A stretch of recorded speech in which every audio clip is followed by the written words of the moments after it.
Okay, good morning, good afternoon, good evening, and welcome to BWTM Sports Gaming. I'm about to start with our guest, Uncle James Ali Bashir, and we'll be talking all things boxing, including the fight on the weekend with Joe Joyce and Carlos Takam. So stay with us on BWTM Sports. We'll be right back in a moment.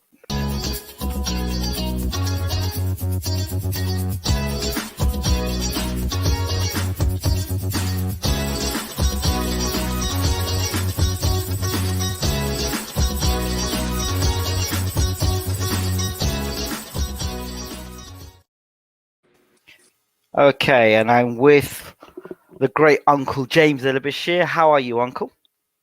I'm doing fine, thank you. Fantastic. So, how's the weekend been for you? The weekend for me is just the same all the time. It's boxing, boxing, and family. Boxing, boxing, and family. Okay. So, this weekend, obviously, you as what they would call a heavyweight specialist. So, you would have had a close eye on Joe Joyce and Carlos Takam. Could you give us your preview as to how you thought that fight would go? Well, I thought the fight would pretty much go the way that it did, but I didn't expect for Takam to land as much as he did on Joyce. I did. I actually did. I thought it would be a gunslinging match. I just thought that. I thought Okay, that Joyce would use his size and his height and his reach more effectively than what he did, and I didn't expect for him to get tagged as much as he did. In fact, I had Takam ahead in that fight at the time of the stoppage. yes. But I expected that. I actually expected Joyce to get hit the way like fighting patterns, and Joyce has never been the most defensively elusive. And I believe that Joyce was going to try and tack him back, and just try and walk straight through him. I guess after you fight Daniel Dubois, you must think, well, I fought Daniel Dubois. If I can take his punches, I'll walk through Takam. And of Well, I course, had Daniel Dubois ahead in the fight when that fight got stopped. yeah, yeah. Joe Joyce could be. I believe Joe Joyce is one of those guys that's not a front runner. I don't think he starts fights fast, but I do believe that he's the kind of guy that grinds you down My and problem then with Joe stops you. Joyce is that he takes a Too bit many too much punches. for me to be comfortable with as a training. As a trainer, I would address the fact that he gets hit, and the guy that takes the good punch today, he won't be taking those good punches tomorrow. But okay, but Uncle, I When do. they say loosen the screws, that's Yeah. what's happening to him. He's taking those shots, and the screws are coming loose. He's not going to be able to take those shots going forward. With a Jagba, with this Jarrell, Big Baby, Jarrett Big Baby, you know those kind of guys. You're not going to be taking those shots like that.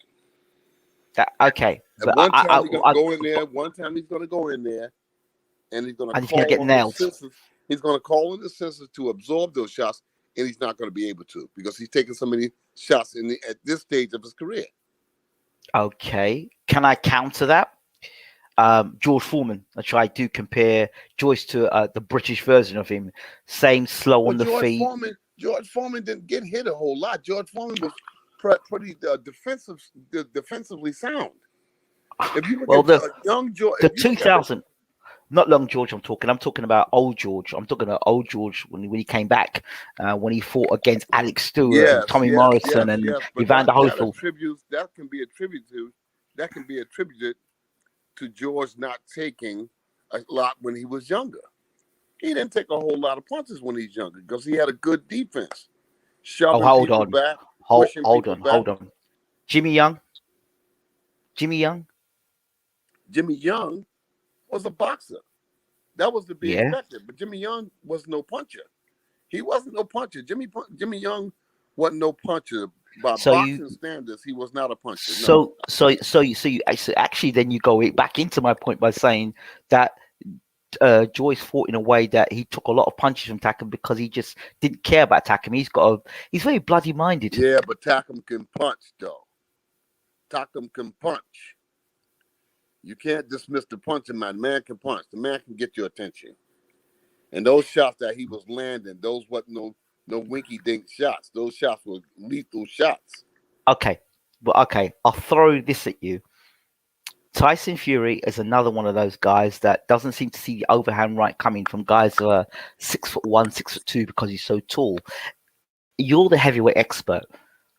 Guys at that, when Takam's 6'2" and he's crouching down, is it harder for guys to be able to judge the distance in terms of the right hands coming over the top, for example?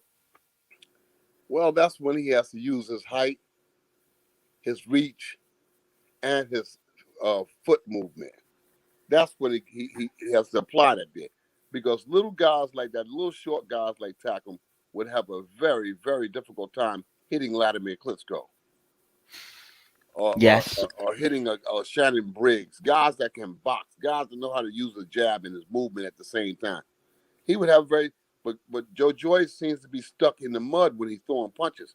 He's looking to gather power on his punches. So he digs himself in and he doesn't move and he gets hit, you know? Again, that looked like late George Foreman. Let me see if I take this out. Kind of take that difference. Well, even a late George Foreman got hit a lot in his comeback bid.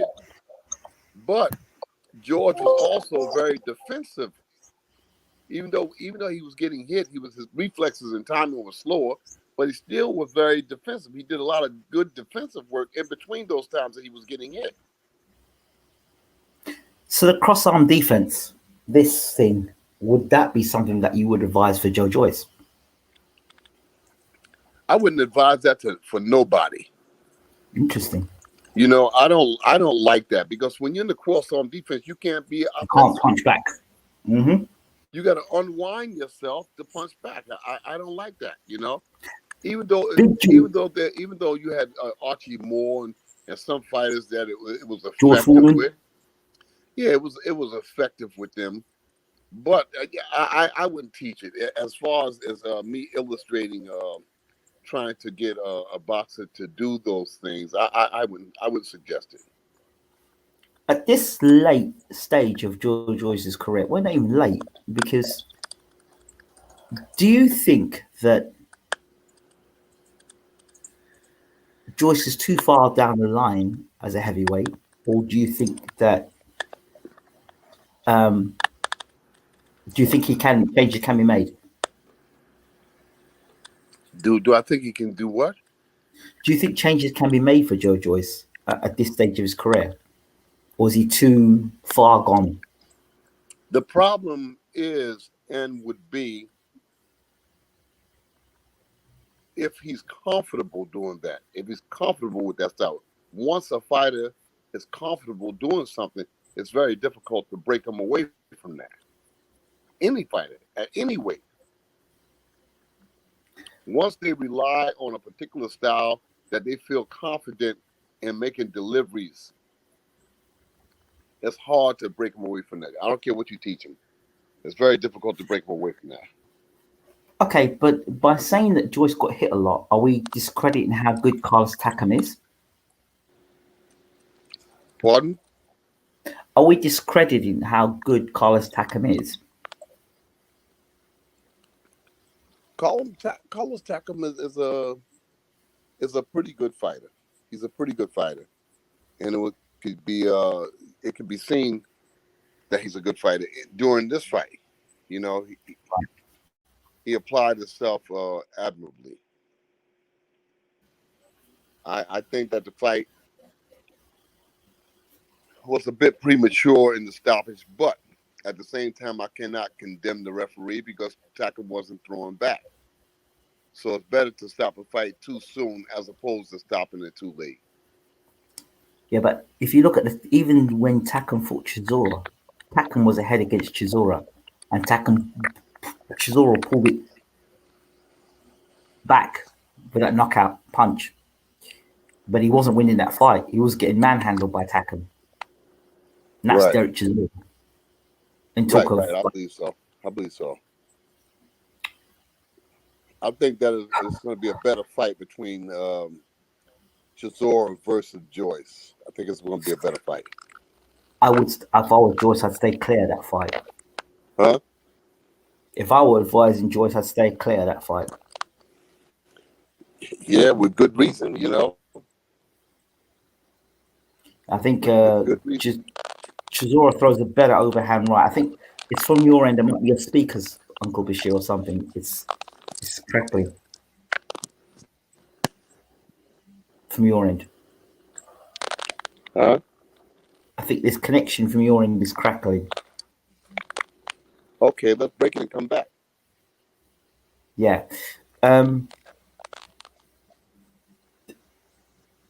Joe Joyce, where does he go from here?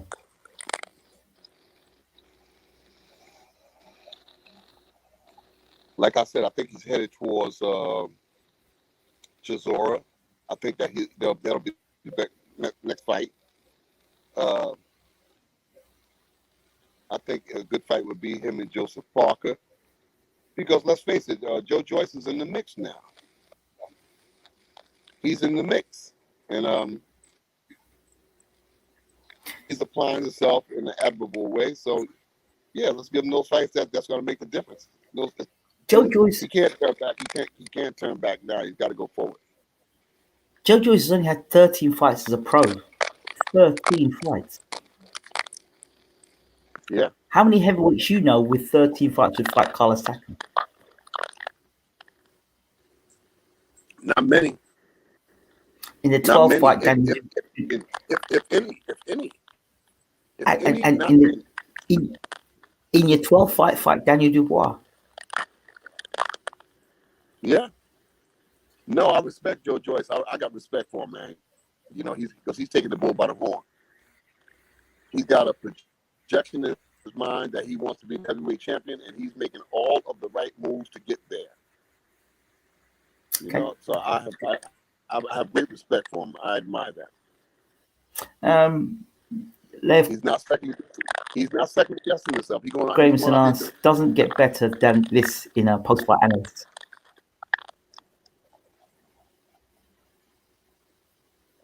Doesn't get better than this in a post-fight analyst. Then Andre asked the question, do you think it was a bad stoppage? I think you answered that, but you can answer that again. Yeah. I think that the fight was the stoppage was premature, but after having said that, I think that the referee did the right thing because Carlos wasn't punching back. I understand. I think his game plan was to get Joe Joyce to punch himself out and then come on. But you know, it depends entirely on what the referee will allow. Look, I don't. As far as I'm concerned, Carlos Takam got what he deserved. The Anthony Joshua fight, you should have thought, right, these referees I can't trust. Let's break the line and come back because it seems to be coming when you're talking. Is it doing it now on your end? Let me see something. Try something here. It's only doing when you're talking to me. Let's try this.